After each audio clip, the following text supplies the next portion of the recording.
I've been watching the conversations around Liverpool over the last couple of weeks, and I must be honest, the noise has gotten loud. I hear words like crisis and collapse being thrown around again. But let's be honest, is it really a collapse? I don't think so. And so I want to take a step back today and just have a look at what's happening in this redefining moment for Liverpool and for Liverpool under Arne Slot. Welcome to the channel. If you're new here, hit that like button, hit that subscribe, but most of all, welcome to Red Tactics with Neil.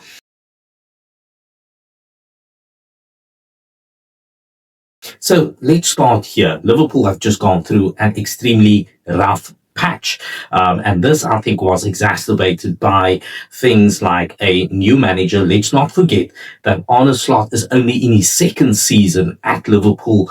And the first one, I think, playing with Jurgen Klopp's team. He's only brought in Chiesa. And now for the first time with a mix of players, he's brought in himself. Added to that, tactical staff as well. There's been a change, and some other backroom staff has also been changed. And not to forget that there are things like bad performances. And I think those bad performances really are stressed by the fact that the club had just gone through a traumatic event in the loss of Diogo Jota. And of course, the players who played for a long time with Jota. Then I think of players who have left. Think of the Darwin Núñez's, the Luis Diaz, for example. And when fans were really saying like, hey, here's a bunch of new talent coming in, and we are really excited about it. Gone are the bad players. A player like Mohamed Salah really stepped up and really let the world know that those were his friends. Those were his companions, his playmates.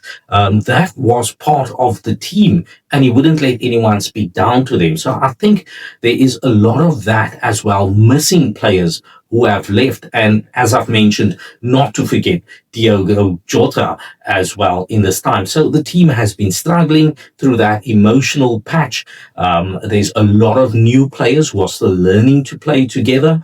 And all of that has factored in. So if we look at Liverpool right now, it is a massive landscape of change and of evolution. And so when we look at comparing Liverpool to the likes of Arsenal or City, I don't think we are completely honest in comparing like for like here, because think about it this way. Liverpool, the way it is now, is a brand new squad playing a brand new system.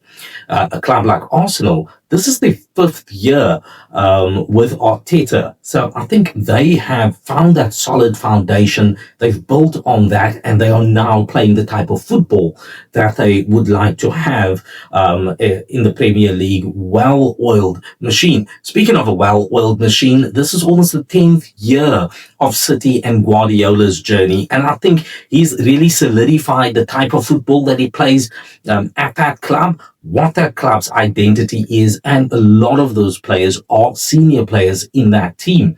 Whereas with Liverpool, as I've mentioned, this is really Arne Slot's first year at the helm over there. And added to that, a lot of new players who are still learning each other's movements, learning how to play together, and also a lot of movement around the pitch, largely because a lot of those players have been out injured. So we have to be honest in our assessment with that, and I think that gives us some good context for where we are in the current moment.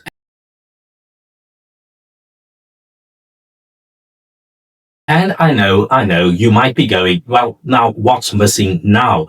Well, for me, at the moment, what is the missing factor is the rhythm and the dominance that is not there, not quite there right now. But when we look at the statistics, we see that Liverpool is still doing enough to win games. They're still doing enough to score goals, and that is fantastic to see. They're still creating the opportunities. And when you look at something like the XG stats, which I'm not a lover of, but if we look at that, we can see that Liverpool is still doing enough to score some goals, and that is all that you really want. You want the team to have the potential to score the goals, but they're just not finishing it.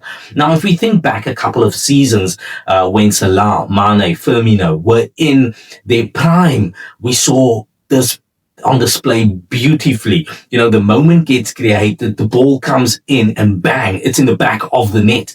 We're not seeing much of that anymore. Back then we didn't need 10 opportunities or 10 chances to score one goal. And at the moment, it feels like quite the opposite of that. Well, that lets me know that the potential is still there to get it done, but the rhythm just isn't there yet.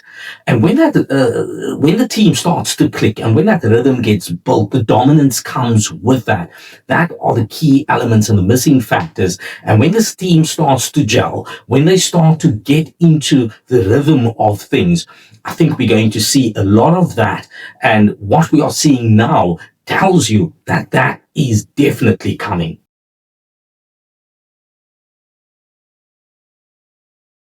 The other thing I'm absolutely loving is Liverpool's manager, Arne Slot, right now.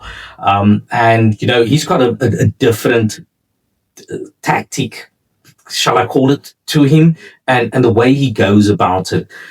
He's not all frantic. He's calm, and especially under pressure, he's calm. He's calculated. He's more cerebral than he is emotional. Now, one of the things that Liverpool had under Jurgen Klopp wasn't just the tactics that they applied, it was also the belief. There was a lot of talk around the mentality that Liverpool had, and that belief was something that transcended just what we saw on the pitch. It was something that unified the team. It was something that everyone could rally behind with the manager at the helm. And it was something that us as supporters were really drawn to under the Jurgen Klopp era. Now, Slot leads in a different way. It's less emotional, like I said, it's more cerebral, but he's building belief in a different way through clarity, through communication, and of course through trust. And the players talk about how he simplifies, the game for them, how he focuses on understanding space and timing rather than constant pressing energy. And that's the modern evolution of Liverpool's DNA. It's not a rejection of it.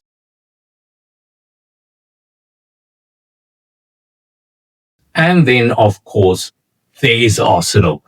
And to be honest, they look sharp, they look focused, and incredibly good. And conceding just 3 in the league, 3 goals this deep into the season. I mean, that's elite. Hey, that's title winning stuff.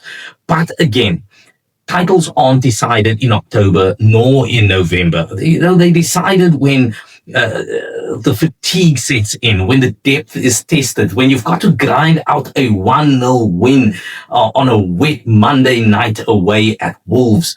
And yes, their depth has improved. Definitely, their depth has improved, and they look good, as I've said.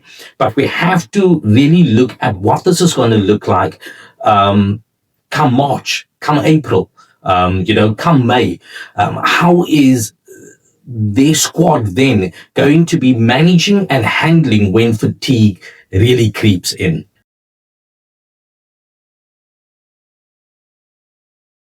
For me, Liverpool have a higher ceiling. And once Slot system kicks in and this team can go on, I don't know, some of those classic runs, 10, 12, maybe even 15 games unbeaten, where they start turning dominance, into results again. And remember, in Klopp's early seasons, we had periods just like this, frustrating draws, defensive wobbles, missed chances. But when it all connected, Liverpool really became unstoppable. So for me, This is not a time to panic. It's not a time to say it's a crisis. It's not time to say that everything's collapsing. Rather, for me, this is an exciting time because this is not the end of something. This is the beginning of something great. There's really only three things for me that are, I don't know, that Liverpool will need to focus on. And if they get this right, they can definitely create a meaningful competition between themselves, Arsenal, and perhaps even Chelsea and Manchester City. And the first one is that they have to be converting chances. The finishing has to improve, and you can dominate possession and press beautifully, but football's a scoring game. Let's be honest about that. And finishing needs the edge back. That's a given. The second thing is injury management, and keeping key players fit, especially in the midfield and in the defense. That will make or break this run. The third one is the psychological consistency here. Slot's biggest task is keeping the belief intact, not just in the squad, but in the fan base as well. The energy around Liverpool is part of what makes this club special. And when the fans believe, the players rise. So here's where this lands. And Arsenal look like the team to beat right now. I mean, they are on a fantastic run. They're looking good. They're looking solid. But Liverpool is not done. And this dip and this frustration, this feeling of we're not quite clicking, it's all part of the rebuild. And genuinely, that's what I believe. I believe that. And when the pieces fall into place, we'll look back and see this moment not as a collapse, but as the foundation of a brand new era. Because history tells us Liverpool always bounces back and they always rise after a fall. And the system's good. The manager is smart and the belief is still there. It's not a crisis. This is a recalibration. Anyways, that's how I see it. I'd love to hear your thoughts. Do you think Arsenal can sustain their form all the way through the season? Or do you think that one spark from Liverpool could turn it around? Well, drop your comments below and make sure that you're following Red Tactics with Neil for deeper insight into Liverpool's journey this season. As always, stay passionate, stay curious, and keep believing in the Reds.